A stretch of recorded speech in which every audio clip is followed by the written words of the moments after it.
Having your life figured out at 18 is scary. According to NCH EMS Information Center, around 61.7% of high school seniors in Illinois go straight to college after graduation. Today, I'm here to inform about gap years. I will discuss the pros, cons, and outcomes of each. I will begin with the pros and start us off on a good note. My first main point is gap years can influence people to try new things and expand their interest with new careers. With this time off, there's plenty of time to try different jobs, travel, meet new people, and experience new opportunities. A gap year can be beneficial if there's uncertainty about what someone wants to do, or even if college is in question at all. A gap year doesn't always have to be a year. It can go from weeks to months, just whatever is more feasible for the person interested. A gap year can also be used for self-care reasons and just taking the extra time to relax and do their research before making big decisions. Gap years can also be used to take internships, do volunteer work, and to travel.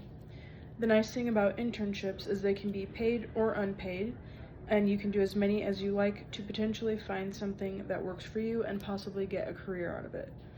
Volunteer work is great as well because there are so many opportunities where you could potentially find something you never knew you enjoyed. Some places around our area to volunteer are TAPS in Pekin, which is a no-kill animal shelter, the Dream Center in Peoria, which is a nonprofit to help impoverished youth and families, and the Midwest Food Bank that distributes food and disaster relief donations all around the world. Volunteering at places like these and many others could open doors to employment that you may not even need a degree for.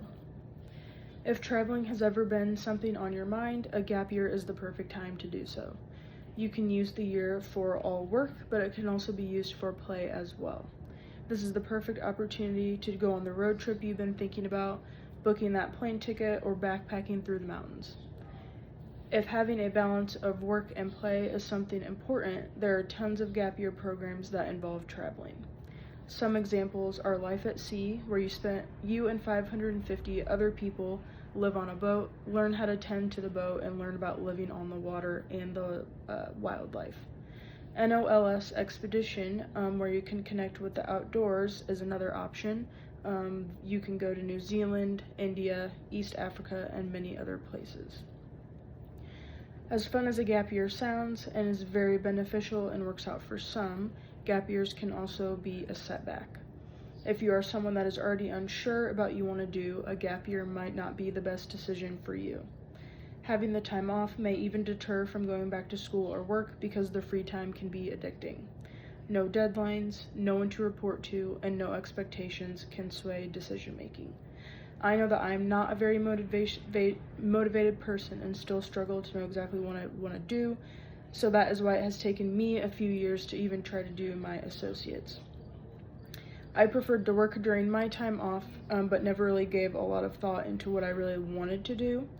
I ended up going to MTI last year and got a degree in dental assisting, but I'm still not 100% sure that that's the field that I want to go into, and that's okay.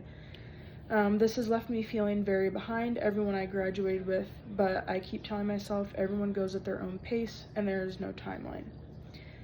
It's often said comparison is the thief of joy, and seeing that people may be ahead of you or doing different things that you may not be doing can be a blow to one's self-esteem. Having outside influence can do harm because you're hearing about what everyone else is doing, and that can influence you to try too many things at once.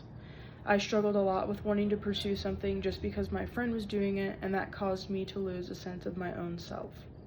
Having the time off from school can also make people realize they really don't want to go to school, and that's fine.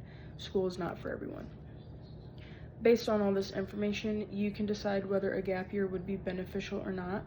Someone who is motivated, has an idea of what they want, and knows what to prioritize might be a better candidate for a gap year, whereas someone who procrastinates a lot and is more unsure about what they want to do, such as myself, may not want to take that gap year.